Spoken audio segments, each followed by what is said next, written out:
We are here with Mark P. Hensel, aka William Cardini, and Glade Whitworth, and they together have this table where it's Gold County Paper Mill for William Cardini and Glade Made for her handmade artwork. Let's go ahead and talk to them and see what they have to say about their work. The Gold County Paper Mill is an art publishing collective. It's me, William Cardini, Jack Cardini, who does poetry, David Fullen, who writes short stories, Dr. Chutch, who plays music, Josh Bergraff, who does drawings, Mike Miles, who does drawings. We're a bunch of folks who like to get together and do DIY stuff. You can see a bunch of our things here. We have poetry chapbooks, short story collections, and then these are my mini comics. We have a DVD of our performance and shirts, and then digital posters and screen prints done by the very talented Rand Renfro. And Glade? I make paper cut greeting cards, and I stitch them with my sewing machine. There they are there. I like to do about one card per week. That was my New Year's resolution. So I give one card away a week on my blog. So you can check it out. You can check it out at glademade.net. All right, great. And how's everything been going today so far? This has been our best staple so far. Cool, yeah. I'm loving it so far. So, hey, guys, thanks. And everyone go check out their stuff. I'm drunker. You're not recording, man. And you are the illustrator, writer, and publisher? I'm the publisher, co-publisher of this. I'm based in Houston. And I am also one of the writers on the series, on a couple of the series as well. I co-wrote Afterburn, which is kind of an Indiana Jones meets Mad Max series. And it was optioned, the movie rights to it were picked up by the producer of I Am Legend, The Fast and the Furious, and Tobey Maguire. Oh, wow, that's awesome. Yeah, we just got the script for it the other day, so it's looking pretty good. So it's a real fun series. Very, very nice. So do you think this is gonna blow you up, or are you gonna put that fat Hollywood money back into the comic book industry, or? Well, first we got to make up the money we've already spent, and then once we've dug out of that hole, then we'll see where we're at. Yeah. But I hope it inflates my ego. Yes. Is there anything in particular that you'd like our listeners / viewers to know?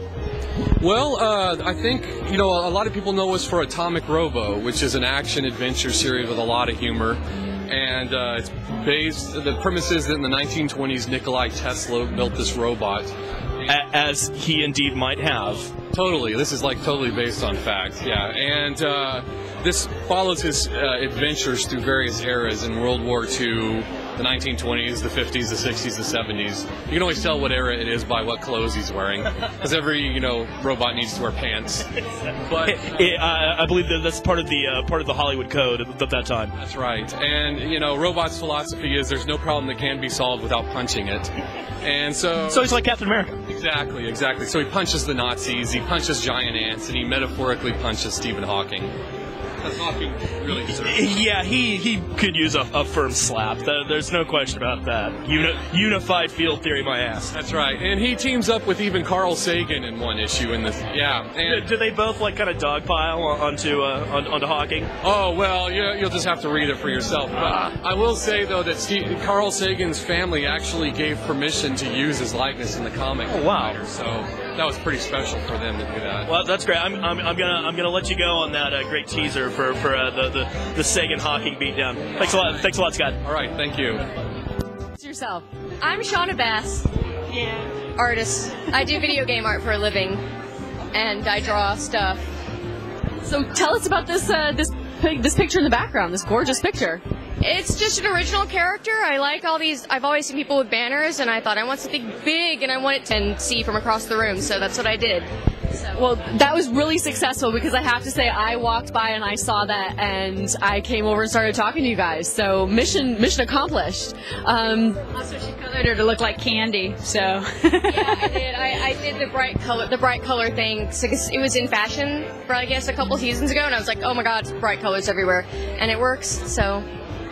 Fantastic. All right, Diana, tell us about some of your art that we've got here. well, I like to do really strange, odd cats that maybe are puking kittens or possibly flowers. I don't know. I just love messing with the idea of cats as really bizarre things. So, have you ever thought of drawing them as like lolcats? Yeah, actually, currently I'm actually making shirts for the lolcat people. The I Can Has Cheeseburger site. I'm actually doing some contract work for them.